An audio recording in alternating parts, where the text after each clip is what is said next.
사랑이 많으신 하나님 아버지, 오늘도 변함없는 하나님의 사랑으로 붙드시고 오늘 예배의 자리로 저희들을 불러주시니 감사합니다. 2014년 네 번째 날을 주님 앞에 올려드립니다. 주님 앞에 오늘 한 날을 올려드리면서 365일 우리와 함께 하실 주님을 바라보고 기뻐하고 우리 마음 가운데 그런 주님과 동행하기를 간절히 바라면서 우리 마음에 있는 가장 깊은 찬송과 가장 높은 노래로 주님께 영광을 올려드립니다. 주님, 이 자리에 저희들과 함께하여 주시옵시고 우리의 마음을 사로잡으시고 우리의 모든 눈과 귀와 생각을 사로잡으셔서 우리가 온전히 주님만 집중하여 바라보게 하여 주시옵소서. 저희들로 하여금 주님 앞에 겸손히 머무르는 신앙이 되기를 원합니다. 하나님께서 말씀하실 때에 가라 하면 가고 서라 하면 서는 사람 되게 하여 주시옵시고 주님 말씀에 순종할 줄 알아 그 모든 삶으로 하나님 앞에 영광 돌리는 저희들 되게 하여 주시옵소서. 예수님의 이름으로 기도드립니다. 아멘. 오늘 우리에게 주신 하나님 말씀은 누가복음 19장 1절에서 10절까지 말씀입니다.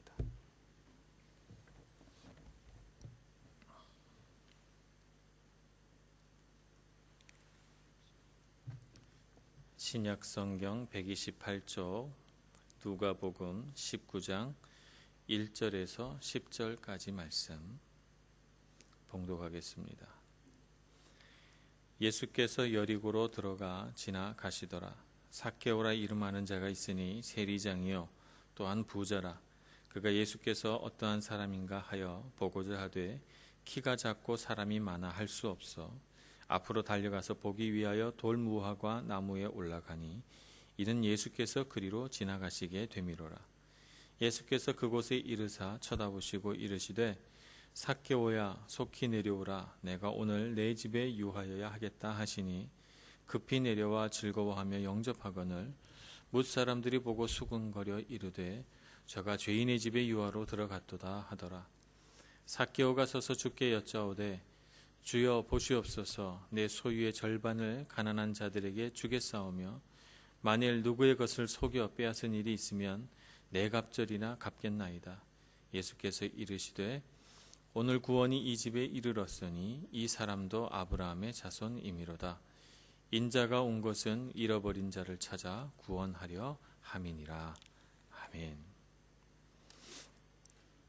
지난 월요일서부터 저희들이 예수님의 성품을 하나씩 공부하면서 그분의 성품이 어떠한가를 보고 또 우리가 배워야 할 것은 무엇인가 느끼고 생각하고 그러면서 예수 닮는 마음을 품어왔습니다. 2014년 한 해를 지나가면서 우리가 어떻게 살면 가장 행복할까?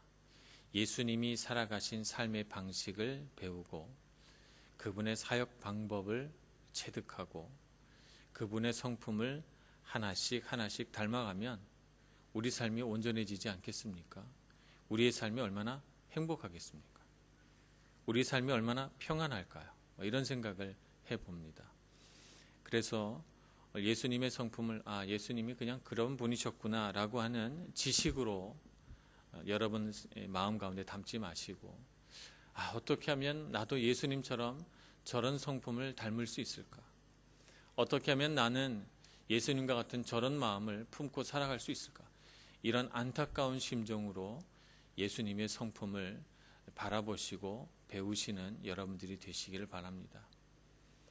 오늘은 이런 예수님의 여러 가지 성품들, 예수님의 사역 방식이라든지 예수님의 어떤 솔직한 면이라든지 예수님이 가지고 계셨던 하나님과의 친밀감, 그리고 사람들과의 관계 안에서 오는 친밀감, 그리고 예수님께서 가지셨던 어떤 강직함, 그분의 단호함, 이런 것들을 바라보면서 그 모든 예수님의 성품이 향하는 하나의 원천, 그런 성품들이 다 지류라면 그 모든 그 은혜의 지류들을 발원시키는 그 가장 원천에 있는 그 셈이 무엇이냐라고 하는 것을 배워보겠습니다.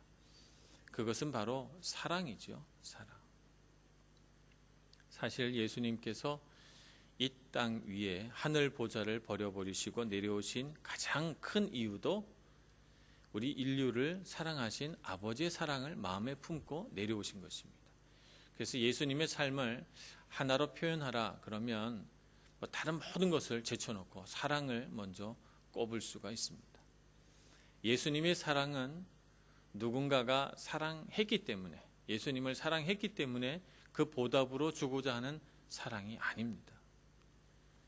예수님의 사랑은 아무도 예수님을 알지 못하고 인정해 주지 않고 사랑해 주지 않을 그때에, 그리고 예수님께서 사랑하셨을 때 그 사랑에 대한 보답으로 사람들이 연호하고 막 마음이 뜨거워지는 그런 것을 기대하지 않은 채 예수님은 사랑하겠다라고 하는 뜨거운 심정으로 이 땅에 오셨고 그 심정으로 이 세상을 살다가 가셨습니다. 오늘 우리가 예수님의 사랑을 바라보고 그분의 사랑을 배워야 되겠습니다. 오늘 예수님께서 한 사람을 만납니다. 이 사람은 삭개오라고 하는 사람이죠. 이 삭개오를 소개할 때 뭐라고 소개하는가 하면 그는 세리장이요 부자다라고 했습니다. 우리가 역사적인 것들을 조금 알아야 이 구절이 무엇을 의미하는지를 좀 피부로 느낄 수가 있습니다. 당시 로마 세계는 크게 두 지역으로 나눕니다. 로마 시민권자들이 살고 있는 로마 본국과 로마가 정복해서 식민지로 삼은 식민지와 이 두 나라로 나뉩니다. 로마 본국에 있는 사람들은 세금을 내지 않습니다. 대신 일생에 한 번은 전쟁터에 나가서 병력의 의무를 다해야 됩니다. 특히 귀족의 자제일수록 병력의 의무를 꼭 해야지만 인정을 받았습니다. 속주 혹은 식민지라고 일컫는 이 지역에 있는 사람들은 병력의 의무를 질 필요가 없습니다. 군인이 될 필요가 없어요. 대신에 세금을 내야 합니다. 세금은 보통 10분의 1, 자기 수입의 10분의 1을 냅니다. 작다면 작을 수 있고 크다면 클 수 있습니다. 그런데 이 세금을 로마가 공권력을 이용해서 식민지에 파견한 그 총독들이나 군인들이 세금을 걷지 않습니다. 그렇게 세금을 걷지 않고 총독 아래에 세금을 걷는 자들을 두게 됩니다. 특별히 그 지역의 언어와 그 지역의 문화와 생활 방식을 잘 아는 사람들을 택해가지고 세금을 대신 걷습니다. 이 사람들은 공무원도 아니요, 로마인도 아니요, 그냥 로마에서 인정한 세금 걷는 사람들이에요. 이 세금을 거둘 때는 이 세금을 걷는 수고가 있기 때문에 수수료를 떼게 됩니다. 그래서 식민지에서는, 속주에서는 세금 플러스 알파, 세금 플러스 수수료를 받게 됩니다. 그런데 그 수수료를 얼마로 할 것인가는 세금 걷는 사람에게 권한이 있습니다. 그러니까 세금을 만약에 10분의 1을 걷는다 그러면 내가 11%를 걷어서 1%는 내가 수수료로 갚고 10%는 로마에 내겠다. 이렇게 해도 로마에서 간섭하지 않는 것이죠. 그 권한을 총독이 지켜줍니다. 그런데 이런 과정에서 욕심 많은 사람들이 있겠죠. 그러니까 세금을 20%를 걷는 지역도 나오고 25%를 걷는 지역도 나오고, 그래서 무지막지한 세금을 걷어서 그것을 착복하는 경우도 간혹 있게 됩니다. 그래서 식민지에서 늘 세금에 대한, 세금 걷는 사람들에 대한 이런 재판과 원성이 끊이지를 않았고 이스라엘 지역도 다름이 없었습니다. 특별히 이스라엘 지역에서는 세금을 정직하게 걷든 정직하게 걷지 않든 로마 제국에 충성하는 자는 매국노요 배신자라고 해서 낙인을 찍고 그들을 다 죄인이라고 불렀습니다. 예수님의 12제자 가운데에도 이 세리 출신이 한 명 있었습니다. 마태라고 하는 사람이었죠. 오늘 이 삭개오라고 하는 사람은 이 세금 걷는 사람들 중에서도 가장 대장되는 사람입니다. 그래서 이를 세리장이다 이렇게 부르죠. 그러니까 그는 많은 재산을 착복을 해서 부자가 됐을 거고, 그가 그 가운데 악한 일을 했든 안 했든 어쨌든 그는 다른 누구보다도 부자가 될 수 있는 충분한 기회가 그에게 있었고, 그는 또 세리장으로서 막강한 권한도 갖고 있었을 거라고 생각합니다. 그러나 이스라엘 사회는 그를 죄인으로 봤고, 그를 무시했고, 그를 돈만 아는 그런 아기와도 같은 사람으로 취급해서 그를 인간 대접을 해주지 않았습니다. 그런데 그 삭개오가 살고 있는 마을에 예수님이 오신다는 것이에요. 만약 이 삭개오라고 하는 사람이 정말 돈에만 목숨을 걸고 그것만이 인생의 전부라고 생각했다면 그의 눈에 예수님이 보였을 리가 없습니다. 그런데 그는 예수님이 오신다는 소식을 접해 듣고 예수님이 너무나도 보고 싶었습니다. 그는 어떤 사람인지, 그가 갖고 있는 메시지는 무엇인지, 그와 대화를 나누고 싶고 그를 만나고 싶고 그의 관심을 받고 싶은 거예요. 그런데 사람들이 막 무리지어 모여 있는데 세리장이라고 해서 그에게 자리를 비켜주지 않습니다. 그는 키가 작은 사람인데 앞에 나갈 수 있도록 길을 열어주지도 않습니다. 사람들은 그가 미운 거예요. 그래서 길을 다 막고 그에게 조금도 예수님을 볼 수 있는 기회를 주지 않습니다. 이리저리 허둥거리다가 예수님이 오시는 그런 어떤 군중들의 환호성 소리가 들렸을 때 그는 결심합니다. 막 달려가서 자기의 체면을 무릅쓰고 돌무화과 나무 위로 올라가죠. 어떻게든 예수님 얼굴이라도 한번 보려고 하는 급한 마음에 그는 모든 것을 팽개쳐 버리고 예수님의 얼굴을 보기에 나무 위에 올라갔던 것입니다. 다 큰 어른이 나무 위에 대롱대롱 매달려서 예수님의 얼굴을 보려고 눈을 동그랗게 뜨고 있는 모습을 본다면 얼마나 우스꽝스러웠을까 하는 생각을 해봅니다. 아마 예수님께서 그 길을 지나가시다가 그 얼굴이 단박에 눈에 띄었을 것입니다. 예수님 마음 가운데 그 사람을 주목해 보는 마음이 생겼을 것이고, 하나님께서 이 삭개오라고 하는 사람의 마음속에 무엇이 있는지 예수님 마음속에 보여주셨을 것입니다. 그래서 예수님께서는 그 마음을 보시고 그의 집에 유하로 들어가십니다. 이것이 예수님의 마음이죠. 예수님은 사람에 대한 편견이 없으십니다. 예수님은 사람에 대한 선입견이 없으시고, 그가 어떤 지위에 있는지, 그가 어떤 일생을 살았는지, 그가 얼마나 큰 죄인인지, 그가 사회적으로 존경받는지 존경받지 못하는지, 부자인지 가난한지, 많이 배웠는지 못 배웠는지, 그가 사람들에게 인정받는지 인정받지 못하는지, 그가 무슨 일을 하는지, 키가 작든지 크든지, 그가 잘생겼든지 못생겼든지, 이런 것들은 예수님에게 상관이 없어요. 예수님에게 정말 관심을 끌게 되는 한 가지가 있다면 하나님을 향한 갈급한 마음. 그래서 정말 예수님을 보고 싶어 하는지, 정말 예수님과의 관계 안에서 그가 뭔가 쉼을 얻기를 원하는지, 그것 한 가지만이 예수님의 관심거리였던 것이죠. 그래서 그가 세리고 죄인이라고 사람들이 뒤에서 수군거리고, 그래서 죄인의 집에 유하로 들어간 예수님조차도 이 삭개오라고 하는 사람과 싸잡아서 같이 욕하는 사람들의 소리가 예수님의 등 뒤에서 들릴지라도 예수님은 이 하나님을 바라고 예수님을 보기 원하고 그분과 관계 맺기를 원하는 간절한 마음의 이 삭개오를 그냥 두고 가시지 않았습니다. 그리고 그 집에 유하로 들어갔지요. 그것이 바로 예수님의 마음입니다. 오늘 우리가 어떻게 이 자리에 있을까요? 우리가 다 이 자리에 있는 이유가 저마다 다 다릅니다만 하나님의 특별한 이유가 있기 때문에 이 자리에 있습니다. 하나님께서 우리 한 사람 한 사람을 사랑하시고 오늘 이 자리에 있게 하셨죠. 우리가 살아온 인생이 저마다 조금씩 다 다릅니다. 우리가 인생을 살아오면서 어떻게 오늘 이 자리에 있었는지, 그 모든 과정들을 얘기하자면 한 사람 한 사람의 간증을 통해서 하나님의 역사를 드러낼 수밖에 없다고 생각합니다. 하나님의 사랑, 그 크신 사랑이 우리를 붙잡아서 여기에 있게 했습니다. 예수님께서 이 땅에 오셔서 품으셨던 그 한 가지 사랑이라고 하는 것은 이 땅에 예수님께서 살아가시면서 유일한 한 가지 목표로 표출되셨어요. 그것이 무엇인가 하면 바로 아버지의 뜻대로 이 세상을 살아가는 것.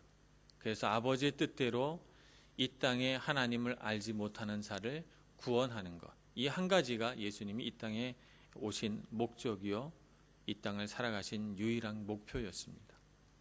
요한복음 6장 38절에 보면 내가 하늘에서 내려온 것은 내 뜻을 행하려 함이 아니요 나를 보내신 이의 뜻을 행하려 함이니라, 이렇게 말씀하셨어요.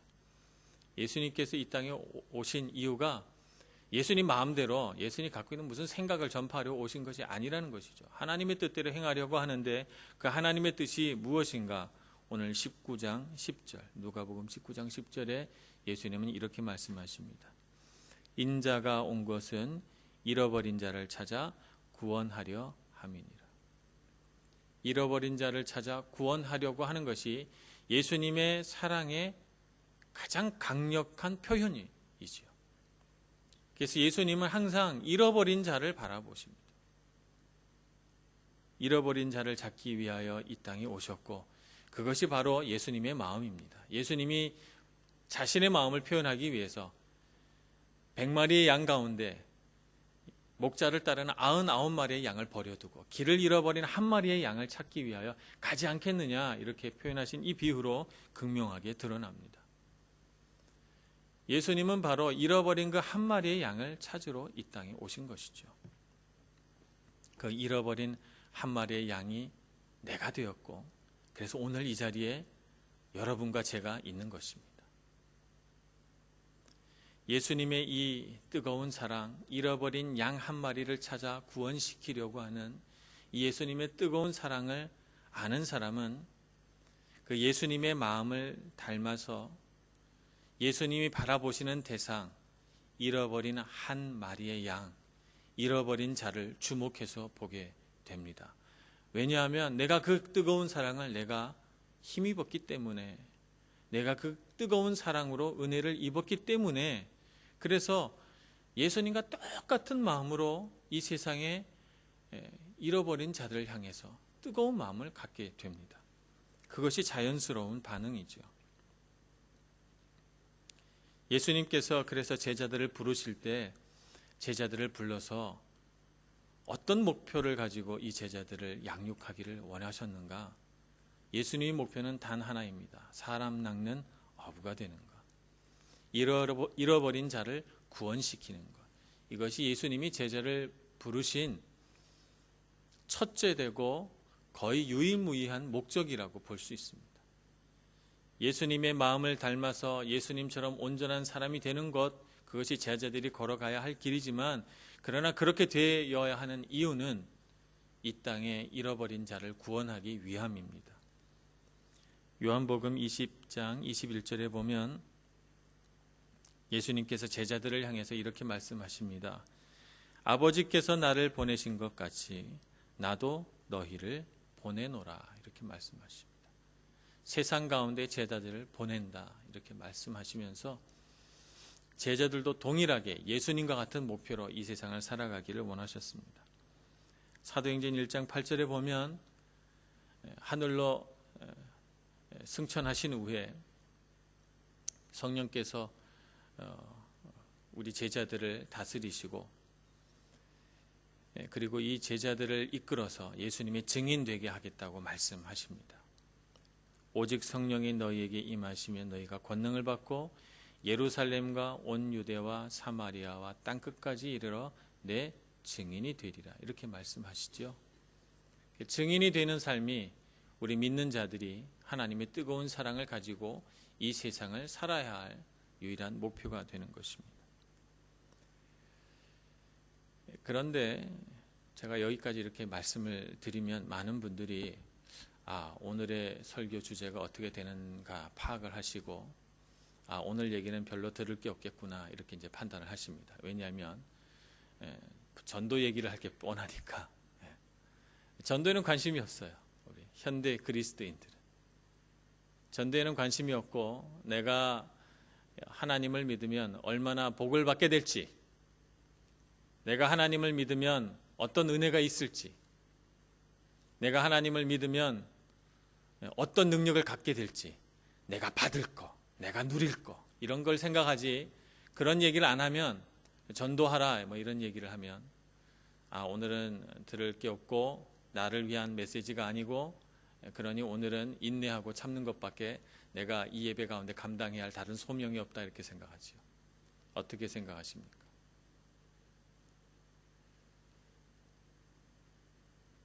예수님께서 이 땅에 오신 거의 유일한 목표가 잃어버린 자를 구원함이다 라고 말씀을 드렸습니다. 우리가 예수 믿는 목적이 무엇입니까? 나만 잘 먹고 잘 살자고 예수 믿는 겁니까? 그래서 내 일신이 편하고 내가 아무 것이 부족한 것이 없고 내 마음이 평안하면 예수 믿는 목적이 달성된 겁니까? 그렇지 않습니다. 오늘날 너무나도 많은 그리스도인들이 이기적이고 자기만 알고 편협한 사고 속에 있기 때문에, 그렇기 때문에 세계 가운데에서 욕을 먹는 것입니다. 기독교는 그렇게 이기적이고 편협한 종교가 아니지요. 예수님께서 그렇게 사신 적이 없습니다. 예수님이 그렇게 가르치신 적이 없습니다. 그런데 왜 우리는 예수님의 삶을 바라볼 때, 예수님의 사랑을 받아들일 때 그렇게 이기적으로 나만을 위해서 그렇게 받아들이는 걸까요? 우리의 죄성 때문이지요. 우리도 예수님처럼 이 세상에 잃어버린 사람을 향한 안타까운 마음을 가져야 되겠습니다. 내 주변에 하나님을 알지 못하는 사람을 보고 안타까워해야 합니다. 사실 우리 교회에는 안 믿는 사람도 많이 옵니다. 사실 교회에 오지만 하나님이 어떤 분이신지 관심이 없는 분들도 오세요. 왜냐하면 한국 사람이 너무 그리우니까. 그리고 내가 한인 공동체에 소속이 되면 뭔가 도움을 받을 수 있고 안정감을 느끼니까. 때로는 주재원으로, 유학생으로, 어떤 다른 이유로 이곳에 왔다가 수없이 닥쳐오는 어떤 이국 생활의 어려움과 괴로움 때문에 마음이 너무 낮아져서 누가 나를 좀 위로해주고 도와줄 사람이 없나, 이렇게 생각해서 교회에 오는 거예요. 그런 갈급한 마음으로 교회에 와서 하나님의 마음, 하나님의 그 은혜가 이렇게 마음을 터치해서 하나님을 믿게 되는 역사가 일어나는 이런 곳입니다.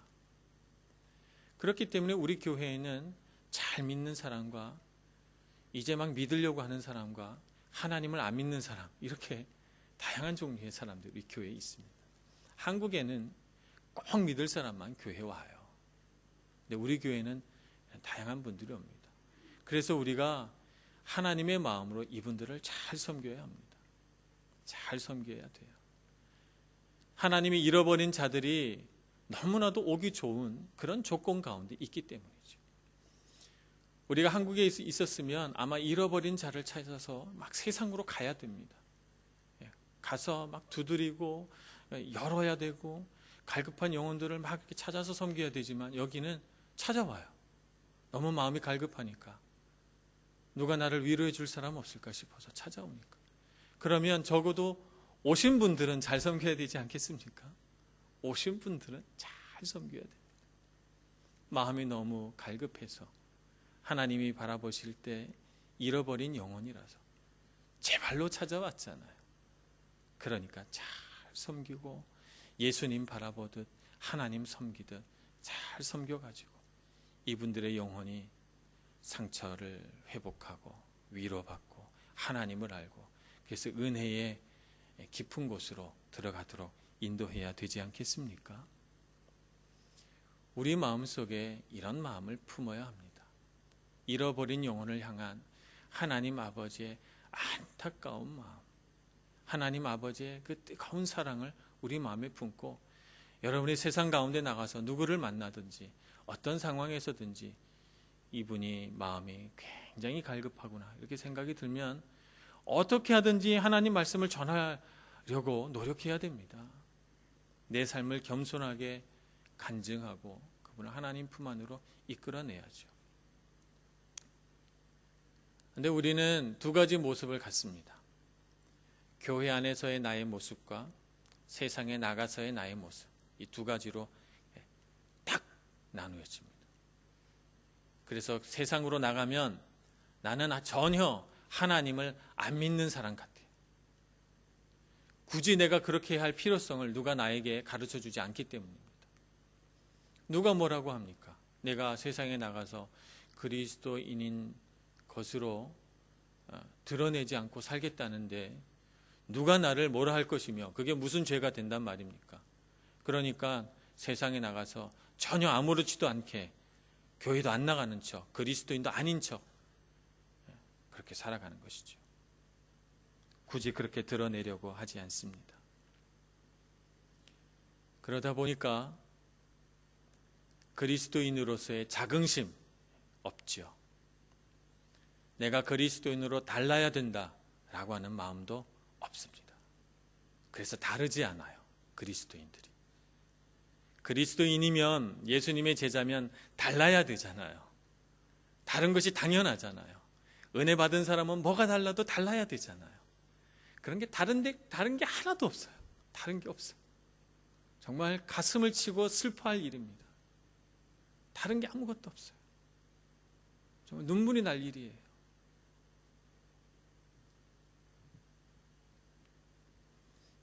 다른 게 아무것도 없고 달라야 되겠다라고 하는 결심도 하지 않고 내가 달라야 되는데 다르지 못한 것에 대해서 가슴 아파하지도 않습니다.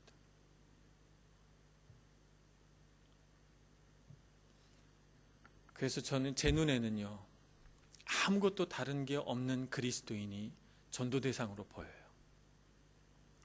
정말 제가 전도해야 할 대상은 그리스도인인데 아무것도 다른 게 없는 사람. 그런 분들이 제 눈에는 전도해야 할 대상으로 보이는 것이죠. 예수님의 제자는 달라야 합니다. 달라야 하고 세상 가운데 나가서 잃어버린 자를 구원하기 위해서, 사람 낚는 어부가 되기 위해서 내가 어떻게 하면 사람들에게 모범이 돼서 예수 믿는 사실이 얼마나 좋은 건지, 예수 믿는 것이 얼마나 능력이 있는지, 예수 믿어서 얼마나 행복한지 보여주기를 원하고, 그래서 그런 사람들을 막 구원해내서 하나님의 품 안으로 좀 데려와야 되겠다, 이런 마음이 있어야 될 텐데 그런 게 전혀 없이 나도 구원에 이르지 못하고 다른 사람도 구원에 이르지 못하는 것을 당연하게 생각하고, 그래서 아무런 안타까움도 없이 그저 교회를 바라보면 하나님이 은혜 주셔야 되는데, 하나님이 복 주셔야 되는데 왜 나만 안 주나, 이렇게 하나님 앞에 무슨 채권자처럼 당연히 받아야 할 뭔가를 받아야 되는데 못 받은 사람처럼 그렇게 와서 교회는 왜 성도들에게 이렇게밖에 못하나, 목사님은 왜 이것밖에 못 주나. 항상 받을 사람이 채권자예요. 채권자. 은혜를 입은 은혜의 채무자가 아니고 채권자예요.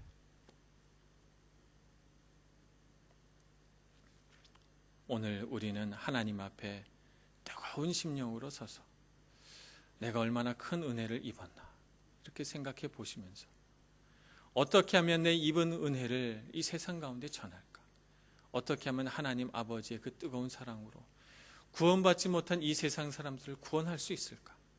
이 사람들을 구원하기 위해서 나도 이 사람들이 저 사람처럼 살고 싶다라고 하는 그런 그리스도인이 되어야 할 텐데, 나는 달라야 될 텐데, 이런 마음으로 사실은 여러분들 되시길 바랍니다. 그래서 2014년 한 해 동안에는 뭔가 다른 그리스도인이 되시기를 축복합니다. 그래서 사람들이 우리를 보고 저 사람은 어떻게 하면 저렇게 평안할까? 저 사람은 어떻게 하면 저렇게 인생이 행복할까? 나도 저 사람처럼 되고 싶다라고 하는 마음으로 이 세상에 잃어버린 자들이 돌아오는 역사를 여러분 삶 가운데 가져오시기를 바랍니다. 삭개오가 바로 그런 사람이죠. 삭개오가 그런 사람입니다. 예수님을 열망했고 예수님 앞에 달려왔고 예수님을 집 앞에 모시자마자, 예수님이 자리에 앉자마자 삭개오는 그 앞에 섭니다. 앉지 않았어요. 서서 예수님이 앉으시기를 기다리다가 앉으시자마자 그 자리에 서서 말합니다. 제 재산의 절반을 가난한 자들에게 주고 혹시 제가 잘못해서 누군가를 빼앗은 일이 있다면 4배로 갚겠습니다. 이렇게 말합니다. 이렇게 말할 때 영어 성경에 보면 here and now라고 표현되어 있습니다. 우리 성경은 예수여 보시옵소서, 보시옵소서라고 이렇게 표현하죠. 합니다만 here and now라고 되어 있어요. 여기에서 지금 바로 변화된 사람, 그런 사람이 삭개오고 이 변화된 삭개오 때문에 하나님의 역사가 일어납니다. 지금 바로 여기에서 변화된 삶을 살아가시는 여러분들이 되시기를 바랍니다.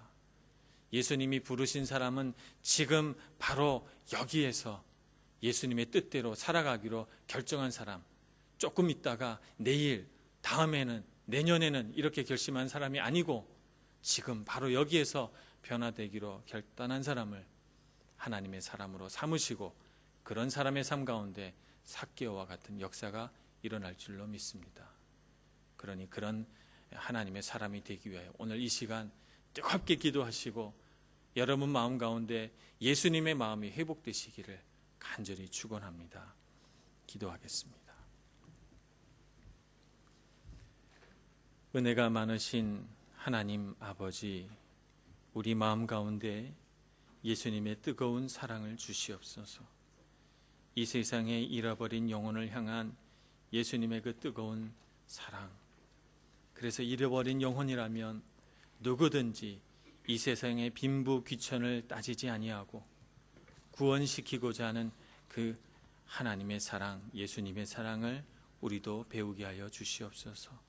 그 마음을 품고 이 세상에 잃어버린 영혼을 향해 정말 가슴 절절한 사랑과 기도로 하나님 앞에 나아가서 세상 사람들을 구원하는 사람 낚는 어부가 되게 하여 주시옵소서. 예수님의 이름으로 기도합니다. 아멘.